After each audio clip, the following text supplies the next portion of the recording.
Hi, guys. My name is Oliver, and today we're going to take a look at another horrible case with you. Today, our story repeats the biblical story of the first crime on earth. As the book of Genesis states, and Cain rose up against his brother Abel and killed him. This occurred after Cain had sacrificed to the Almighty the fruits of the earth, and Abel the firstborn lambs. To the disappointment of the older man, God accepted the younger man's sacrifice and rejected his gifts. Driven by selfish jealousy, Cain called Abel to the field and there took his life. Unfortunately, even in the modern world, because of unhealthy jealousy, the older brother can kill the younger one.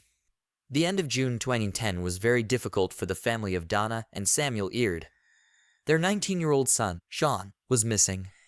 The night before, Sean had a fight with his older brother Stanley and left the house, slamming the door. Sean had never previously allowed himself to leave the house for long periods of time without his phone or informing his mother. Late that night, the whole family was alarmed by the young man's disappearance, but officially the search for the boy began only 24 hours later. Missing person notices with photos of smiling, blonde-haired Sean were posted at all stations, in supermarkets, and along the streets. But even after 2 days of searching, there were no results. The police had their hands up in the air as they continued their search for more than 2 days. Sean Paul Eckard was officially missing. Relatives, acquaintances, and a few friends gathered a team of activists who, day and night, combed local establishments, interviewed random passers-by, and minute by minute reconstructed the route of the guy. By that night, the police, without stopping the search, began to look more closely into the habits and rhythm of the Eckard family to reconstruct the sequence of events leading up to Sean's disappearance. Donna and Samuel Eckard, married with a history of family relationships, had 6 adult children from previous marriages. After experiencing difficulties and setbacks in their early unions, they found their safe haven in each other's company and settled in San Diego, California. They rented a large, good-sized family home and attended the local church on weekends without fail. The family was devout and lived a quiet and unsociable lifestyle. A few years after the family moved in, they had a son, Stanley, and 2 years later, a second son, Sean. Donna devoted herself fully to the home and raising her sons, so the brothers grew up in love and care. They both attended a good local school, and on weekends, without fail, the whole family participated in church activities. The eldest children, having reached adulthood, flew away from their parents' nest all over the continent to start their own families. But the Eckard family was friendly. They kept in touch with each other, regularly called each other, and spent all family holidays together. Sean was a simple and fun-loving boy. He had a bright appearance, charisma, and insight that attracted people to him like a magnet. He knew how to listen and empathize, so he made friends very easily. Stanley, on the contrary, had a more reserved character and was wary of everything new. He was shy, so socializing with people was much more difficult for him than for his brother. They had one common group of friends and classmates despite the age difference. Together, the brothers were like one, helping each other and always looking out for each other. The boys grew up well-mannered and studied very well. They always had a trusting and friendly relationship with each other. Small jokes about each other were accepted with humor by their parents. Respect was valued above all else in the family. Donna and Samuel raised their children from childhood with faith in God and according to God's laws. The life of the Eckard family flowed in its own way. As the brothers grew up, their interests unnoticeably became completely opposite. The youngest, Sean, played in a music band, and the eldest, Stanley, became interested in martial arts. The life of each young boy was filled with vivid impressions and emotions, which they shared with the family in the evenings. Sean was always first. His stories about music, friends, and upcoming plans took up most of the evening time when the family gathered before dinner and shared the emotions of the day. Everyone listened to Sean. There was no time for Stanley, nor, it seemed to him, was there much to share. No grandiose plans for the future, no exciting stories, not even stories of friends to draw attention to. So Stanley humbly listened to his brother's stories. On one such evening, Sean told his family that he had met a neighbor girl, Mary Jane. A fragile young girl with bright brown eyes and long blonde hair put Sean in a daze. Through the open window of the house where the girl lived, he heard a magical piano playing. As if mesmerized, he went to the captivating sounds of music and entered the house without knocking. Self-confidence in his own charm allowed Sean to get out of such a funny situation with dignity and cleverly meet the girl he liked. She was a few years older than Sean, but this did not prevent them from maintaining a friendly relationship. The soul of the company, Sean often organized picnics where Mary Jane was invited. They walked a lot, visited parks and observation decks. The budding adolescent love affair was interrupted by the unfair reality of the adult world. The Eckard family received the sad news of the illness of Donna's elderly mother, Sean and Stanley's grandmother. In search of prosperity, parents tried to take into account the interests of each member of the family, but the decision made fundamentally changed the life of the whole family. Sean did not want to leave his native land, his friends, and his Mary Jane, but the parents' decision had already been made. The Eckhards left the city where their children were born and raised and moved to another state. So, in 2005, as fate would have it, the Eckard family settled in the house of Donna's mother in the small town of Spring Hill, Florida, where they began a new life. The move was like a breath of fresh air for the whole family because the decision was the right one. Sean and Stanley's grandmother was on the mend. Sean's heart was broken.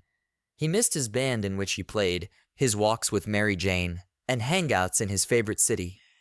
But it is impossible for life-loving Sean to be sad for long, and after a while, a new life becomes as full as the one he missed.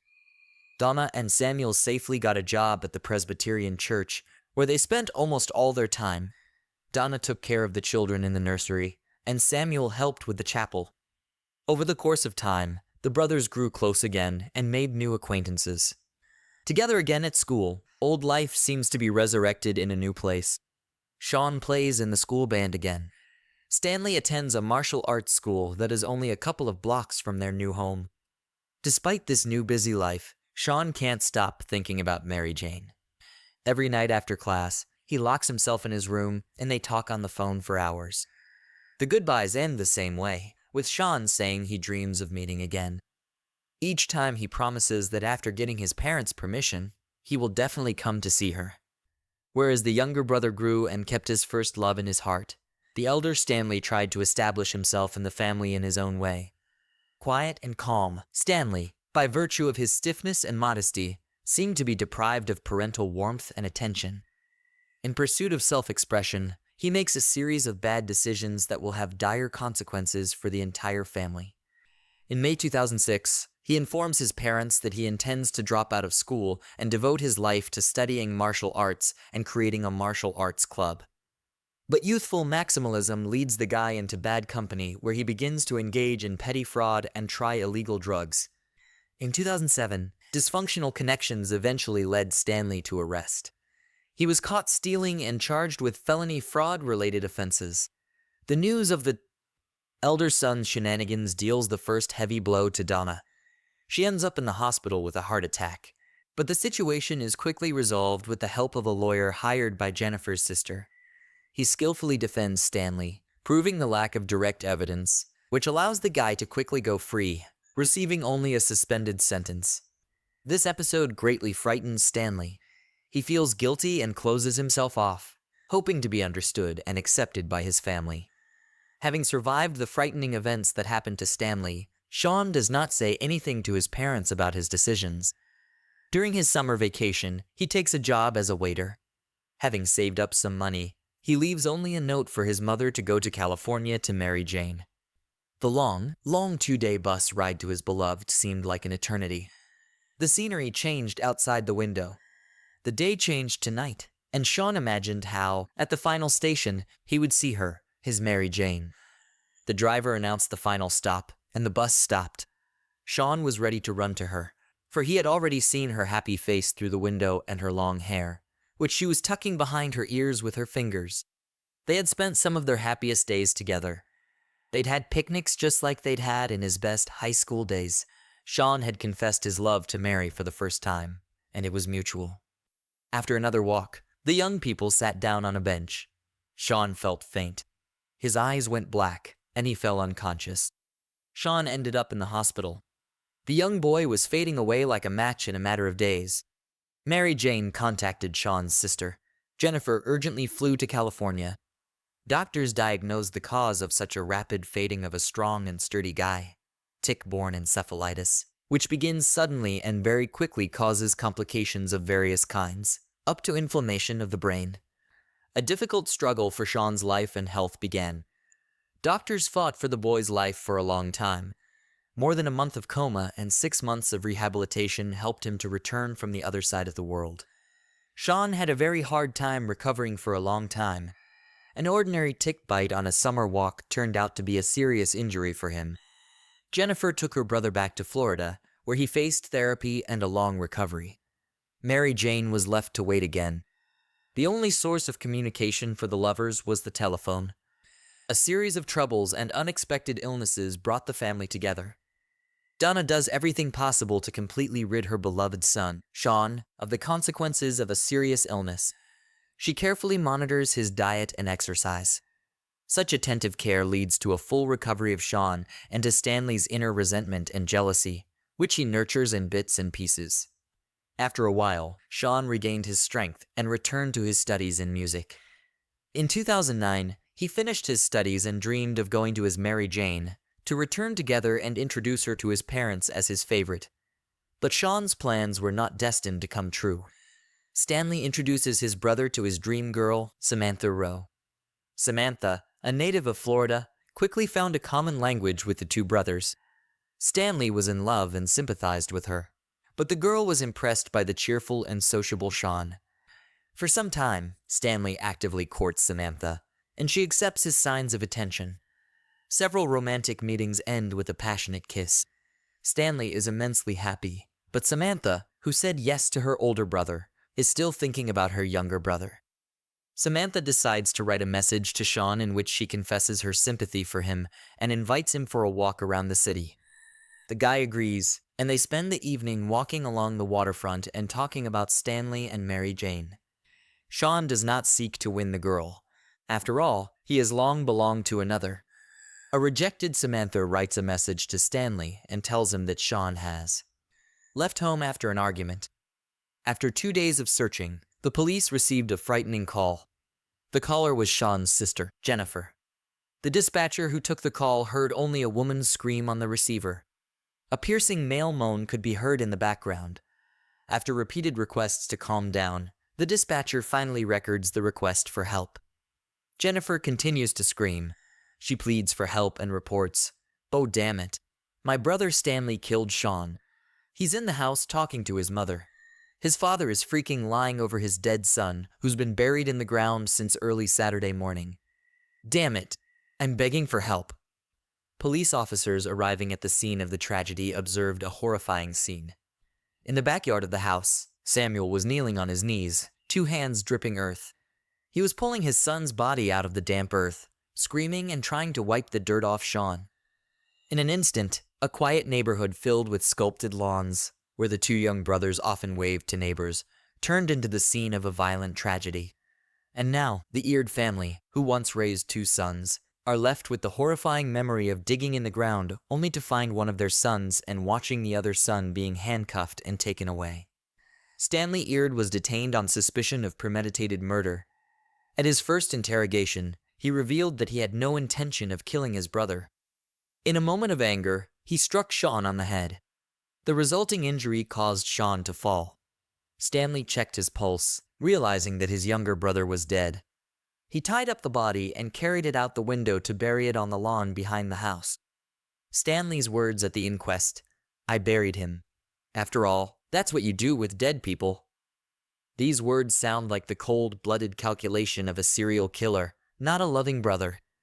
In his defense, Stanley Eckard said he did it for his mother. He wanted to protect her from the shock she might have received at the news. Afterward, Stanley planned to move his brother's body to rebury it once his parents were gone. Stanley's behavior during the interrogation varied. He cried and confessed what he had done and was obviously sorry, presenting it as an accident. Or he blamed Sean with hatred in his eyes. Stanley spoke very harshly and unpleasantly about his younger brother. He called him guilty for all his troubles and admitted that he had won the rivalry for his mother's and Samantha's love. That same day, Stanley was charged with second-degree murder and taken into custody without bail. 2 days later, Dr. Barbara Wolfe performed an autopsy on Sean's body. She presented to the court the results of the forensic examination, which indicated that the victim's neck showed bruising under the skin and rope marks were present, indicating that the neck had been compressed to make breathing difficult. The examination concluded that the death was the result of an inflicted head injury and asphyxiation. Assistant State Attorney Pete Mago proceeded to scrutinize the case. On February 25, 2011, the first hearing began, presided over by District Judge Stephen Rushing. On the second row were Stanley's parents, Donna and Samuel Eckard. They wept as they watched their oldest son being led into the courtroom under escort. On April 9, 2013, the trial began in Hernando Court, presided over by District Judge Anthony Taddy. The defense was led by attorney Alan Hunter, while prosecutor Pete remained on the prosecution side. The main goal of the prosecution was to convince the jury that Stanley had carefully planned the crime. Defense attorney Allen stated that there was a spontaneous fight that led to the tragic outcome. In closing, Allen appealed to the jury to take note of Stanley's attempt to cover up the crime in the name of good intentions. Stanley Eckard was charged with first-degree premeditated murder and faced a mandatory life sentence if convicted of that charge. Sentencing was scheduled for May 13th. Stanley's fate was in the hands of District Judge Anthony Taddy, who presided over the 5-day trial. Second-degree murder is punishable by up to life in prison. Stanley Elias Eckard always said he never intended to kill his brother 3 years ago before burying him in the front yard of the house. Before trial, Eckard rejected an offer from prosecutors to plead guilty to second-degree murder in exchange for limiting his prison sentence to 20 years. Eckard remained stone-faced as the clerk read the verdict. The brothers' parents, Samuel and Donna, wept quietly as the jury left the courtroom. Samuel Eckard's sobs turned to screams as numerous relatives gathered around Donna and Samuel. The jury agreed that Eckard did not plan to kill 19-year-old Sean, but the jury did not completely absolve him of guilt. After deliberating for about 2 and 12 hours, 9 women and 3 men found Eckard guilty of second-degree murder. All the while, the Eckard said they believed Stanley's account of what happened in the early morning hours of June 19, 2010, and criticized the state attorney's office for filing the charges. Later Friday, Samuel Eckard said Chief Assistant Public Defender Alan Lanter did an excellent job. The family questioned the appropriateness of the sentence. They filed an appeal to appeal the verdict but were denied. "I really can't understand how the jury reached a verdict of second-degree murder in about 2 hours," Samuel Eckard said. "Despite that, our faith was not shaken." He said one fact was not disputed during the trial. After his brother's death, Stanley pulled his body out of Sean's bedroom window and buried it in a shallow grave in the backyard of the family's Spring Hill home. Samuel Eckard found Sean's body 2 days later. Assistant State Attorney Pete Mago began his closing arguments at trial by showing jurors photos of Sean's dirt-covered body lying in a fetal position in the hole. "This is not a detective novel case," Mago said. He noted that Stanley, when questioned by detectives on the day his brother's body was found, changed his testimony as many as 6 times, saying he initially knew nothing about Sean's death. For 2 days after his brother's funeral, according to Mago, Stanley sent messages from Sean's cell phone to family members saying that Sean had allegedly gone to California to stay with his girlfriend, Mary Jane. Also, on behalf of Sean, he corresponded with Samantha saying that he did not want to communicate and she should pay attention to Stanley. After hours of questioning, Stanley said that Sean had died during a struggle in the bedroom that morning. He claimed he heard a snap in his brother's neck as they fell to the floor. He then hid Sean's body to protect his mother, Donna, who has a weak heart. He said he planned to tell his father after his mother left on a trip. "Those injuries that the defendant inflicted with his hands constitute murder," Mago said, and he also called attention to testimony and Stanley's statements to detectives about rising tensions over Samantha Rowe. He also called attention to testimony about a conversation Stanley had with his brother and a friend about revenge in the weeks before Sean's death. In that conversation, the friend testified. Stanley said that if he was going to kill someone, he would hit the person in the back of the head and bury the body in the yard. That evidence was tenuous at best and could not dispel reasonable doubt, Alan Lanter told the jury. "A crime involves an act with an intended result," Lanter said. "Yes, he was involved in his brother's death, but he didn't kill his brother." Lanter pointed to testimony from a forensic pathologist who said the blow to the head combined with other factors, Sean's high blood alcohol content and possible lingering brain swelling due to encephalitis likely led to his death. The pathologist also testified that hitting his head on the bedroom nightstand when the two men fell could have been enough to kill Sean. Lanter reminded the jury of the testimony of Donna Eckard, who said that Sean suffered from severe mood swings after suffering from encephalitis. At one point in her testimony, Donna Eckard called Sean's death an accident. The jury also could have found Stanley Eckard guilty of third-degree murder or manslaughter. Calling the case a pardonable homicide, Lanter asked jurors not to let gruesome photos of Sean's body and Stanley's poor decision to bury him in the yard distract them from what led to his death. Stanley Eckard did something horrible after Sean died, said Lanter, but he's not a murderer. During the final sentencing, excitement gripped the Eckard parents. Judge Anthony imposed a sentence of 50 years in prison without parole. The parents were broken. One miserable day had taken 2 sons from them at once. The cold-blooded murder of an innocent man, and even a brother, is clearly beyond the bounds of adequate human response. In the biblical story, the brother-killer Cain was banished from paradise as punishment, but he solved the problem differently, eliminating the source of his remorse. Thanks for watching. Guys, that was Oliver with you. Subscribe to the channel.